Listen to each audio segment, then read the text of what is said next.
안녕하십니까. 캐드신 신동진입니다. 교재 76페이지 실습 14 강의 시작하겠습니다. 간격 띄우기 기능 알아보겠습니다. 직선을 그려보겠습니다. L 스페이스 첫 번째 지점 클릭을 하고 아래쪽으로 25 스페이스 작업 완료 스페이스 정확하게 10의 거리만큼 간격을 띄워보겠습니다.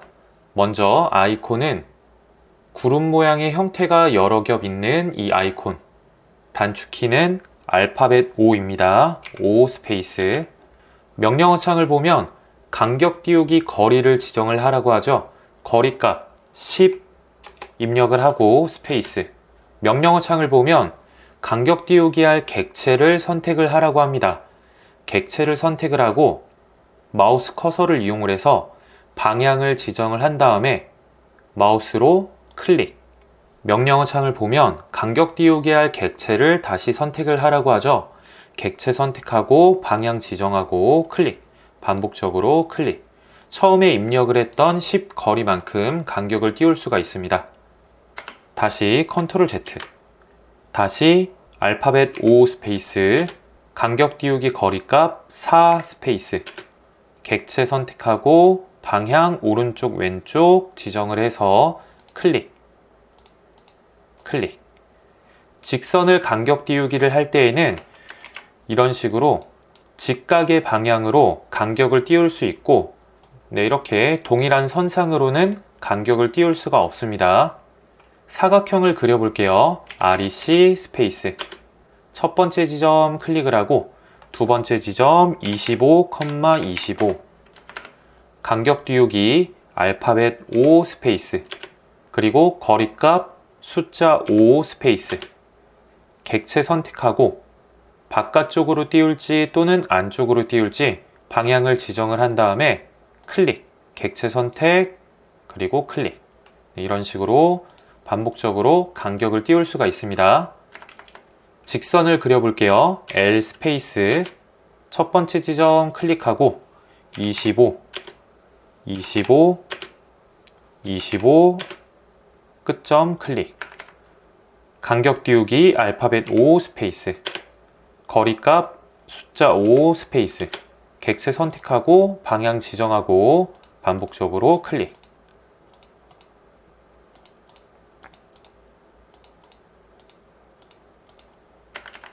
REC로 그린 사각형의 경우 하나의 객체로 이루어져 있는 폴리선이기 때문에 간격 띄우기를 하게 되면 이와 같은 형태로 객체가 간격이 띄워지는데 L 기능으로 그린 이 사각형의 경우 독립된 하나의 객체로 되어 있어서 간격 띄우기를 하면 완전히 다른 형태가 나오게 됩니다.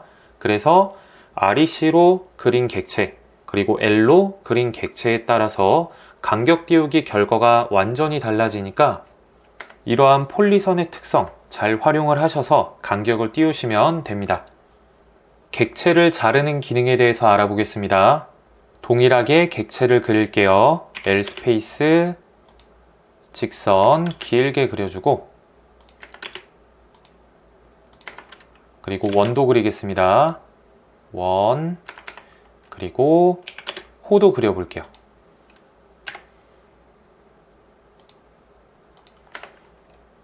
객체를 잘라보겠습니다. 객체 자르기 아이콘은 점선과 직선 가운데에 사선이 있는 이 아이콘 단축키는 TR입니다. TR 스페이스 명령어 창을 보겠습니다. 자를 객체를 선택을 하라고 하죠. 이거는 무시를 하겠습니다. 실제로 자를 객체가 아니라 기준이 되는 객체를 선택을 하라는 뜻이에요. 기준이 되는 객체는 선택을 하지 않을 거예요. 바로 스페이스 명령어 창을 보면 지금부터 자를 객체를 선택을 하라고 합니다. 그러면 객체를 클릭 그러면 교차되는 객체의 그 부분까지 객체가 모두 잘려나가게 되어 클릭 이렇게 영역을 만들어서 객체를 잘라낼 수가 있습니다. 그 다음 이러한 객체는 또 다른 객체와 교차가 되어 있지 않기 때문에 클릭을 하더라도 잘려지지가 않습니다. 다시 컨트롤 Z 이런 식으로 객체와 또 다른 객체가 교차가 되어 있어야지만 자르기가 가능해요. 다시 tr 스페이스. 기준객체 선택 안 합니다. 스페이스. 영역을 만들어서 클릭을 하면 영역 안에 포함이 된 객체가 모두 지워지게 되고, 클릭, 클릭, 클릭을 해서 객체를 지울 수도 있어요. 교차가 되지 않는 객체는 지워지지 않으니까 ESC 누르고 따로 객체를 선택을 한 다음에 알파벳 E 스페이스 지우기 기능으로 따로 지워주시면 돼요. 다시 Ctrl Z, Ctrl Z. 다시 TR 스페이스. 명령어 창을 보면 자를 객체가 아니라 처음에 선택을 하는 객체는 기준 객체라고 했었죠. 그러면 가장 오른쪽에 있는 이 홀을 클릭을 할게요. 기준 객체를 선택을 했습니다. 한 개를 찾았다 라고 나오죠. 그러면 선택 완료 스페이스. 그럼 지금부터 자를 객체를 클릭을 해볼게요. 그러면은 이 기준 객체 사이에 이러한 교차가 되는 객체가 있다고 하더라도 모두 무시하고 기준 객체까지 한꺼번에 객체들이 다 잘려나가게 돼요. 다시 한번 더 tr 스페이스 기준 객체 호 선택을 하고 선택 완료 스페이스. 그 다음에 자를 객체 아무데나 선택을 하셔도 돼요. 여기를 선택을 해도 되고 영역을 이렇게 만들어서 자르셔도 됩니다. 그러면 처음에 선택을 했던 기준 객체까지 모든 객체가 한꺼번에 잘려나가게 돼요. 단 서로 교차가 되어 있는 객체만 잘려나가게 되죠. 이 원 같은 경우에는 이 호와 교차가 되지 않기 때문에 잘려나가지 않게 됩니다. 그래서 이 기준 객체를 어떻게 선택을 하느냐에 따라서 자르는 방식이 달라지게 됩니다. 교재 77페이지 회전 기능에 대해서 알아보겠습니다. 동일하게 객체를 먼저 그려볼게요. L 스페이스 길이는 약 50 정도로 25 그 다음에 C EP 기능으로 원을 그려보겠습니다. 회전 아이콘은 여기에서 원의 형태의 화살표 아이콘, 단축키 RO 스페이스. 명령어 창을 보면 회전할 객체를 선택을 하라고 하죠. 객체 원 클릭을 하고 선택 완료 스페이스.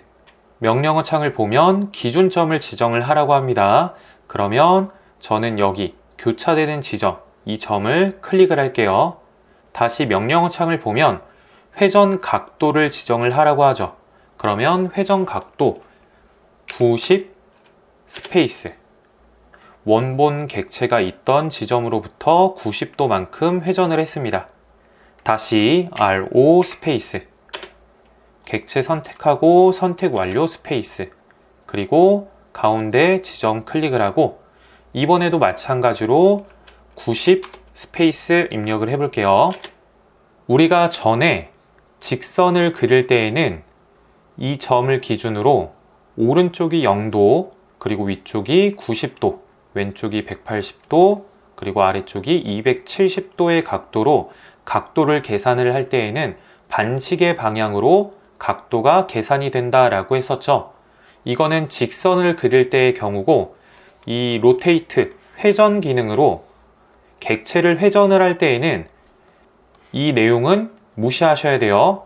로테이트 기능으로 회전 각도를 어떻게 계산을 하느냐면 원본 객체가 있는 지점이 0도가 되는 거예요. 그러면 만약에 객체를 여기로 회전을 하고 싶다라고 한다면 이렇게 반시계 방향으로 회전을 시킬 때 90도, 왜냐하면 원본 객체가 있는 지점이 0도라고 했었죠. 90도를 입력을 하게 되면 이런 식으로 반시계 방향으로 90도만큼 회전을 하게 돼요.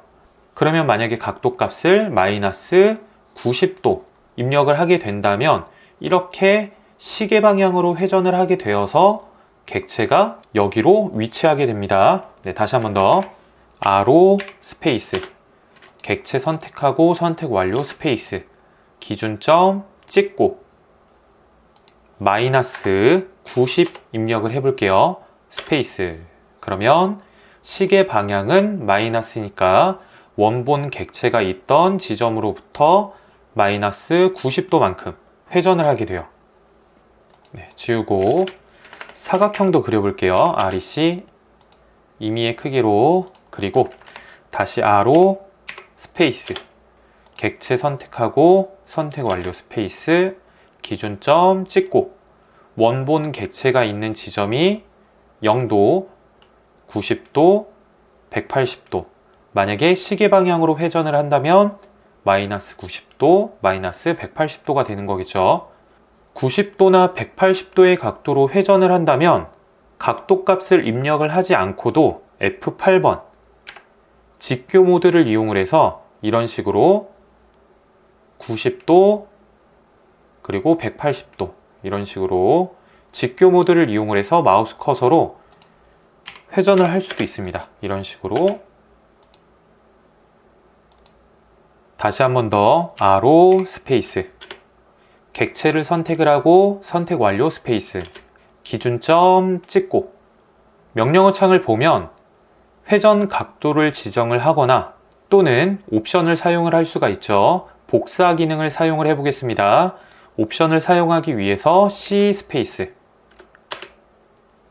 그리고 원하는 각도 지정을 해서 클릭. 그러면 회전을 하면서 객체를 복사를 할 수가 있습니다. 교재 78페이지 축척 기능에 대해서 알아보겠습니다. 사각형을 먼저 똑같이 그려볼게요. 10,10 축척 기능의 아이콘은 여기에서 작은 사각형과 큰 사각형이 있는 이 아이콘 단축키는 SC입니다. SC 스페이스 명령어 창을 보면 객체를 선택을 하라고 하죠. 그러면 사각형을 선택을 하고 선택 완료 스페이스 기준점을 지정을 하라고 합니다. 왼쪽 하단 이 지점을 클릭을 할게요. 방금 찍었던 이 기준점을 기준으로 객체가 커지거나 작아지게 됩니다. 명령어 창을 보면 축척 비율을 지정을 하라고 하죠. 여기에서 2를 입력을 하게 되면 2배만큼 커지게 되고 만약에 0.5를 입력을 하게 되면 절반으로 작아지게 됩니다. 2를 입력을 해서 2배만큼 커지게 해볼게요. 2 스페이스 그러면 2배만큼 커지게 돼요.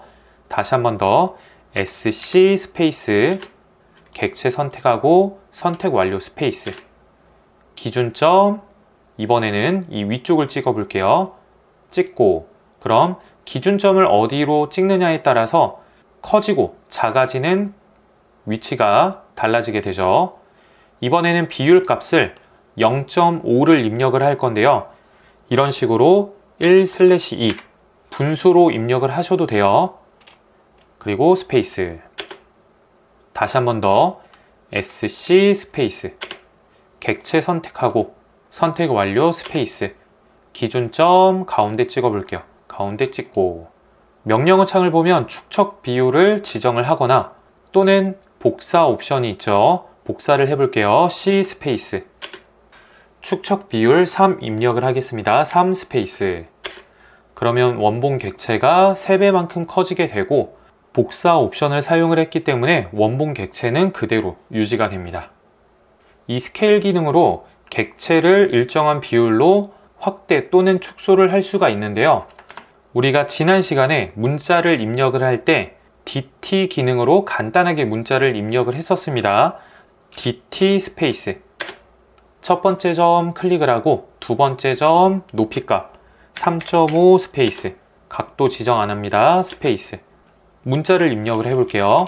문자 입력하고 컨트롤 엔터 스케일 기능으로 SC 스페이스 문자를 선택을 하고 선택 완료 스페이스 기준점 지정하고 그리고 비율값 2 스페이스 이런 식으로 DT 기능으로 간단하게 작성한 문자는 스케일 기능으로 크기를 늘렸다가 또는 이렇게 아주 쉽게 크기를 줄일 수도 있겠죠. 강의를 잠깐 멈춰 놓으시고 교재 76페이지부터 78페이지까지 순서대로 복습을 진행을 하겠습니다.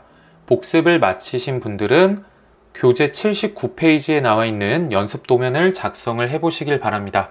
그럼 이상으로 강의 마치겠습니다. 수고하셨습니다.